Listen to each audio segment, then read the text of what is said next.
Welcome to the Faerie Tales Podcast.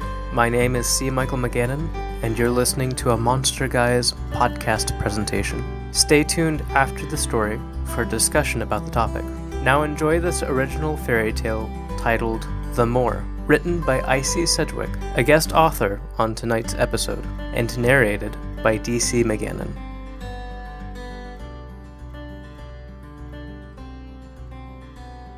There wasn't always a moor to the north of Little Howling. Local tales told of an ancient forest stretching for miles across the land now occupied by the moor and Great Howling. Angela loved the stories of witches in the woods, and thickets so dense that villagers became lost in them, their cries for help giving rise to the names of the twin villages. But the greed of the villages was too great, her grandmother would say as she recounted the stories in her cottage on the edge of the moor. They cut more and more trees down to build houses until there were none left, just a great big scar in the land between here and there. Angela liked to walk on the moor during the day, sometimes even venturing across to Great Howling to visit their shops. If she stayed too late, she got the bus home instead of walking across the moor at night. The vast open space became threatening after dark, a place of endless night and mysterious rustlings. Once or twice, she even fancied she heard wind through the branches that were felled long ago. Angela left Little Howling for London, swapping the village for university. The moor faded from her mind, though she sometimes dreamed of the gales that whipped across the grass, or the plaintive cries of the sheep in autumn. One nightmare cast her as a night-dress-clad Gothic heroine, running across the moor with a masked rider in hot pursuit, though she woke when she tripped over a rock. Her mother's second marriage drew her back to the village, and she spent an evening trading memories with her grandmother. If you believe the stories, the last tree was felled 300 years ago this very evening. Do you believe the stories? Asked Angela. Some of them. Her grandmother gave that quiet, knowing smile that drove Angela mad with curiosity, and would say no more. That night, Angela couldn't sleep for the screaming that came from the moor. At 3 minutes to midnight, she found herself standing in the living room, gazing at the mirror that faced the window. The view outside revealed a barren, desolate landscape, dotted with the tiny pinpricks of light from Great Howling. The view in the mirror showed a mighty forest, the trees pointing their largest branches in the direction of the village. I knew someday they'd be back, said Angela's grandmother from the doorway. What's going on? The trees are back. How? They were cut down. Yes, but their spirits remained, and they're very, very angry. Howls erupted outside. Black shapes rippled like wind through the leaves, passing along the streets and tearing through houses. The screams of the trees merged with the screams of the villagers. Angela dashed toward the door, but her grandmother blocked her path. Don't worry, child. You'll be safe enough in here. But Mum and Jerry. She'll be safe too. So will he. You've both got enough of my blood in you, and he's an outsider. Your blood? Angela's grandmother moved towards her, suddenly stronger and taller than she'd been that morning. Her eyes shone with a strange light, and she smiled. Angela backed away, her hip connecting with the sofa. Who exactly are you? Asked Angela. The last witch of the woods. Her grandmother laid her hand on Angela's face, the skin of her palm cold and smooth as glass. The world went black, and Angela's last thoughts were filled with screaming trees. She woke up 12 hours later to find her mother and Jerry making a makeshift lunch in the kitchen. The whole village was cordoned off, and the quarantine meant the wedding would be on hold until the authorities could discover what caused the deaths of half of the village, leaving the other half untouched. Angela didn't need to ask how long the survivors had lived in the village. She knew none of their families were in Little Howling 3 centuries ago. Where's Gran? Asked Angela. I don't know, love. We came round to check on you both, and we found you passed out in the living room. The front door was wide open, replied her mother. Did she say anything to you last night? No, nothing. She just told me some ghost stories before I went to bed. Angela looked out of the living room window. Somehow, the moor didn't look so desolate anymore.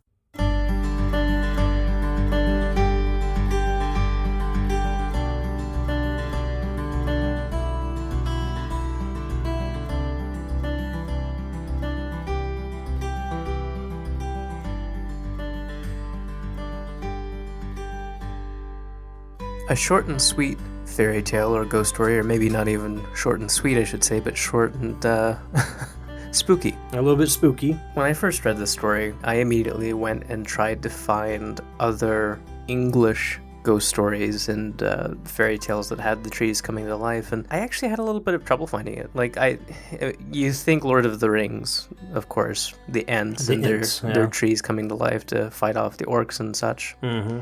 And I know there are stories of them out there, but this almost lined up more with Japanese and Thai folklore for me. But I liked the feel of it. I liked the topic of the Moor, because that's something that you do see a lot of in English folklore. But this definitely had a very unique flavor between the mention of the last witch of the woods and the Moor and the century-old trees being cut down. I always think of things like moors and woods, open, uncivilized tracts of land like that as being truly in the realm of the creepy and supernatural. And I love those stories. Anytime you say witch and woods in the same sentence with me, I'm immediately tuned in. I just love those kind of stories. And when I read this story by Icy, I was just immediately enthralled with it. A little bit of backstory. I received this story through an email newsletter because I'm subscribed to Icy Sedgwick's newsletter. So she sends out free short stories from time to time,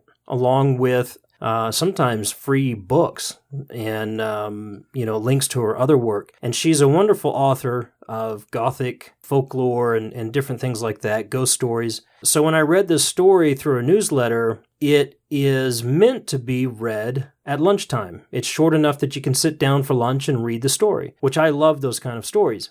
But it grabbed my attention even more because you've got witches and woods and folklore, and I'm a sucker for all of that. So Yep. I really enjoyed this story, and so I reached out to Icy and asked her permission for us to record this. She gave us permission. Very thankful for that. And by the way, next week, we will actually feature an interview with Icy on our Monster Guys podcast about the mythology and the folklore of the Crossroads. So very much looking forward to listeners getting to hear that, because that was a wonderful interview with her. But this short story came across my radar, and so far I have found that I'm really enjoying Icy's written work, and I thought, man, this is just a great fit for our Faerie Tales podcast. But you mentioned Thai and Japanese folklore, how this kind of lines up with some of that. Expound on that a little bit, because you've done more research into that. How does it tie into the Moor, to witches and woods and this kind of folklore? Well, I would just talk brief about those because it seems to line up. I mean, in Japanese folklore and in Thai folklore, you have trees that pose threats to people. You also have spirits like the kodama, the tree spirits, basically. Spirits of ancestors who reside in the trees, and people are very protective of trees because of that. But you also have, one of our earliest stories on the Yokai podcast. We talk about the Sagari and I can't even remember the name of the other version of the Sagari, but the horse leg version as well, where horse spirits that have died on the battlefield or from exhaustion after a battle drift up into the tree and become one with it. You also have the vampire tree in Japan that will actually reach into you. If you go next to it for shade or something, it will actually plunge its branches into you and suck you dry of blood. And so very exciting. Yeah. Very exciting. And then you have some Thai folklore where, you'll have trees that produce miniature humans that I won't get too into here because it's a little racy, but yeah, they pose a great threat to magical users and witches and wizards of that sort as well. But yeah, you've got a lot in the East. I don't know, it reminded me a lot of that. Recently on Twitter, I think it was Richard, the Fear Merchant, that had sent out kind of a writing prompt of some spooky shadowy figures behind a tree. Yeah, I remember that, yeah. And it's funny, the timing of it all, because I kind of responded to that with just a short little quip of the kodama from Japanese folklore. Mm-hmm. Don't go to this particular forest after dark. And you think of kodama or in anime sometimes Miyazaki has referred to them as Akudama, but you think of them as kindly little spirits. Usually trees are of the earth and they're kind things. And in the writing prompt I had said, don't go there after dark. And the response was, why not? I thought they were good. And the response to that was, well, they used to be. Yeah. It was kind of funny because this story came not long after when the trees are angry. So I don't know. I think it's a theme in human stories that we always wonder what happens to the nature that we mess up in the name of progress. Yeah. And I think Icy had said something about that as well as we were talking to her about the story as well. Yeah, I actually wrote to her and asked her, since we were recording this and not her as a story podcast versus an interview, I wrote to her and asked her some of her thoughts and inspirations for writing the story. I'm just going to read to you what she wrote back to me because it is very interesting and it touches on the nature of our relationship with Earth and with nature. I think I was inspired by a lot of the deforestation in the UK to make way for new roads or railway lines, such as the HS2 line from London to Birmingham that will only improve journey times by 10 minutes. I'm a member of the Woodland Trust, as I'm a firm believer that forests and woodlands are the lungs of our country. I also watched a program on the 10 plagues of Egypt last night, and scientists have been able to use evidence from trees in Greece and the U.S. to determine the plagues have a basis in physical fact, following a volcanic eruption on the island of Santorini. So trees provide a historical record as well as all of their other benefits. And I thought that was profound. Obviously folklore has a lot to teach us about our relationships with each other, with nature, with just everything. And this is a great example of that. And her inspiration, just from the life of the trees in our world, is deeply moving in my opinion. And I love trees. You know better than anybody how much I love trees, and to the point where if we're hiking on a trail, or even if I just go in the backyard where we have some ash and rowan and pecan and pear, oak, and soon to be they're little apple trees right now. Yeah, they'll we've grow. planted a whole bunch of apple trees on the property, but I like to just go out and place my hand on the tree. I don't want to get all mystical about it and the tree is speaking to me. But in a way, sometimes I feel it is. Sometimes I feel like I'm just kind of getting in touch with that world. Though I don't receive any particular message, I do feel connected to the earth in those moments. And I love trees. I love the beauty of trees, especially the aged ones. And I feel a great sense of loss when I start seeing progress that is destroying the nature around us to the extent that I don't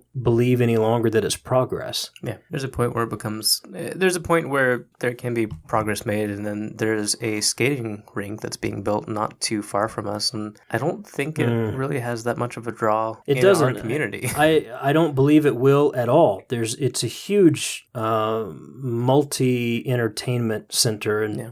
First of all, I believe it's in the wrong part of town, and secondly, I believe it's destroyed some beautiful property to go there, and there's a lot of other places where that could have gone. But I was going to say as well, we're pretty close to it, and we did see a lot of displacement of wildlife, I guess would be the best way to say it, without getting too into detail. Yeah, definitely. But this story is a fun story. It's a cool little ghost story. Like I said, it's one that you can just read on your lunch hour. That being said, we just read it for you. I would encourage you to go sign up for Icy's newsletter on our website. And she's just redone our website. It's icysedgwick.com, icysedgwick.com. We'll leave links in the show notes for it. But go there. You can actually get one of her books for free, I think, there. You sign up for a newsletter. She sends you some really valuable emails, whether it's a story or her thoughts on things. And she's a fascinating person. You'll find that out next week when you hear our interview with her. But I just really enjoyed this story, and I was grateful that she allowed us to read it this week. Yeah, I am as well. A lot of the fairy tales we take from often tend to have an Irish theme, I guess. And I do enjoy English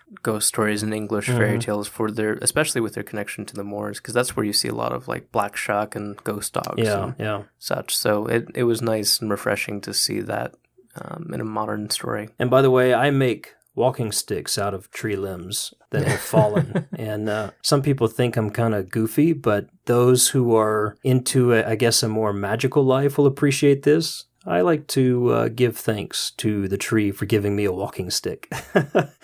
I like to be respectful of the creation around us and nature around us. So nonetheless, a beautiful little story, and I, again, would encourage anybody to go check out more of Icy's work. And if you would, hang out with us at Folklore Thursday on Twitter on Thursdays, just hashtag Folklore Thursday, and you'll meet Icy there, we'll be there, and hundreds of other people, possibly thousands of other people sharing folklore from all over the world. That's where we met Icy, and very thankful for the community that's being built there. So, as always, you can find us at themonsterguys.com, on Twitter, Facebook, Instagram, at The Monster Guys. We appreciate you allowing us to bring stories to you each and every week. And if you have any comments or insights or anything else you'd like to share, please feel free to contact us. We love chatting with you. Also, we don't talk about this a lot, but also we have a newsletter sign up on our website and a place where you can share stories. And